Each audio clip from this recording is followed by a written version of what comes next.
Hey everyone, VJohnnyC here with the latest Old School Runescape's Trailblazer video. Today we'll be covering the starting region Misthalin. I'll be going over the quests, skilling, and other training methods available in Old School Runescape's upcoming league. If you would like to see more content like this, hit the like button for me and subscribe to stay up to date with the latest videos. Thank you all for your support, and without further ado, I present the Trailblazer starting region. Getting started will be easy. Once the Trailblazer worlds are online, you'll be able to hop to them and start your journey. You'll start in Lumbridge on a fresh level 3 Ironman account with some twists. There will be some extra items in your inventory, which have been so far completely unspecified, other than we know we'll start with the Draman Staff and maybe a Pestle and Mortar. I'm hoping for a little bit more, maybe some talismans, something of the sort. Anyways, you will also start with level 3 Herblore and level 10 Agility. We do have the ability to start several quests, but we may not actually be able to finish them. I do have the free and members quest listed up on the screen for you. Just because we're able to start them, again, doesn't mean we're going to be able to finish them. I have annotated which ones are going to be probably not able to be completed. And as far as auto unlocks go, we might get Dragon Slayer, we should get Bone Voyage, we should get Lost City, as well as Dig Site. Now, with the quantity of players that are actually going to be playing Trailblazer, I would say that there's a couple item spawns that you should be aware of.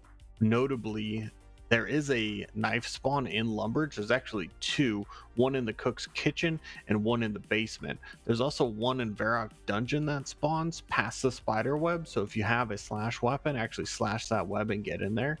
Kadava and red berries may be hard to obtain at the start of the league due to the small quantity of bushes that are available.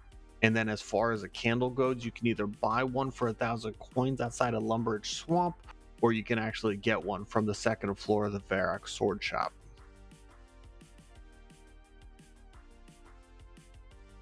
So there's a lot of training that you can actually do on Misthalin. As far as woodcutting goes, regular trees are everywhere. There's plenty of oak trees, notably the ones near Varrock Grand Exchange. There's willow trees in Gielinor, and then there's yew trees almost everywhere. The best one to probably cut, should you need to, would be the one in Edgeville near the lever. There's also Solia Sep on Fossil Island at level 65 woodcutting. Now, farming, on the other hand, is going to be a little bit harder. There's a tree patch behind Lumbridge, bush patch behind Champions Guild. South of the Champions Guild, there's a hops patch, and then there's hardwood tree patches on Fossil Island. Oh, also there is the underwater seaweed patch, which does make molten glass a viable crafting training method. Earth and water runes are craftable, and then possibly access to the abyss, though it is going to be gated behind regions that you've unlocked, so you can use the abyss to craft earth and water runes and nothing else.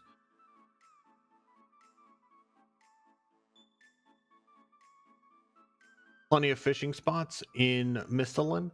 You have net and bait fishing in Gielinor and Lumbridge, fly fishing in the Barbarian Village, and then drift net fishing may actually be possible later on when we unlock jute patches, but making drift nets might be a bit of a challenge. For Slayer, we have 3 Slayer Masters. We have the new one, Spria, which is in Gielinor. We have Vanica, which is in Edgeville, and Sheldor in Zenaris. Thieving training won't actually be all that bad too. We can start off with men, move on to tea stalls. We have wine stalls at level 22, which might actually be great for training. It's a quick source of food. There's also the seed stall at level 27, and that one's probably going to suck. And then Varrock guards at level 40. Let's not forget master farmers as well. That's going to be a great source of seeds as well as thieving experience. Starting off with level 10 agility is going to make Gielinor rooftops the only place to actually train agility at the start. And from there you can move on to Varrock agility roof course at level 30. Now this one surprised me, right? So mining in Misthalin actually isn't as bad as we may think, and I'm not just talking about the Varrock East and West mine here. So I'm going to list the mines and their potential rocks out here. In the Lumbridge Swamp on the east side, you have copper and tin. West side, you have coal, mithril, and adamant. Varrock, you have copper, tin, and iron on the east. And then the west, you have clay, tin, iron, and silver. In Edgeville, you can actually mine copper, tin, iron, silver, coal, mithril, and adamant. And that's next to the hobgoblins. You might get attacked. I'm not sure if the hobgoblins are actually aggressive there, so you might want to watch your combat. There's also the Evil Chicken Lair Mine in Zenaris, where there's actually one of the few places, if not the only place, to mine gold. There's also silver ore that you can mine there, iron, coal, and mithril. And then I think probably my favorite, and with access to rune ore, the Fossil Island Mine. Now, I forgot about this one. You do have to build the bank chest there. There are plank spawns, but there's 7 iron rocks, 20 coal, 3 mithril, 5 adamant, and 2 runite ore spawn rocks. That's probably going to be one of the best places to mine. And then, of course, you do have the volcanic mine, should you choose to do that. One thing that we are unclear on, though, is if the Dorkish Con mine is going to be unlocked.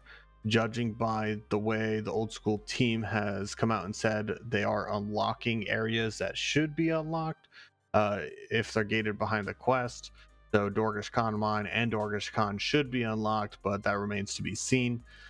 If so, there are a couple places you can mine iron in there, as well as I believe silver. As far as Herblore training, pretty much good luck.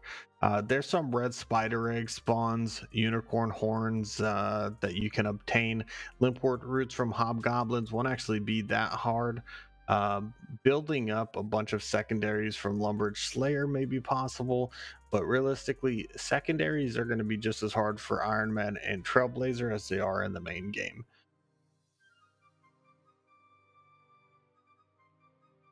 As for Hunter, really all you can do is train it on Fossil Island.